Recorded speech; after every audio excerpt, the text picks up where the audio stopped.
পানি না মানে আমাদের তো এক জায়গাটা থাকতো ভাই সব একখানে ছিল মারার কারণে উড়া গেছে সরে গেছে এরকম ছিল মানুষের মগজ একটা দরকারটা ছিল এই সামনে সামনে আসেন ভাই একটু ওই দালালের অনুমতিতেই ওরা এটা করছে হ্যাঁ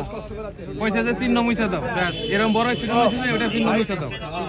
দালাল এতগুলা লোকের সামনে চিহ্ন আপনারা তো কিছু বলেন না পানিটা মারলো কেমনে আরে আমরা তো পুলিশের লোক গনে গাড়িটা নিয়ে পানি মারলো কেমনে গাড়ি নি ভাই এনে কইতাছে কি কয় এনে পানি মারুম সরেন আমি কেউ তো খেয়াল করে না এনে ধাপ করে পানি মেরে বইছে পরে দেখা যায় মজকের মধ্যে পানি আমরা তো সামনে যাই আমরা তো ভাবছি গাড়ির মধ্যে মারবো তাই সরে গেছি সবাই এক জায়গায় ছিল ফায়ার সার্ভিসের লোক গাড়ি নিয়ে আয়া এনে পানি সরাইছে এগুলো শিয়াল কুকুরে খাইবো না মানুষ না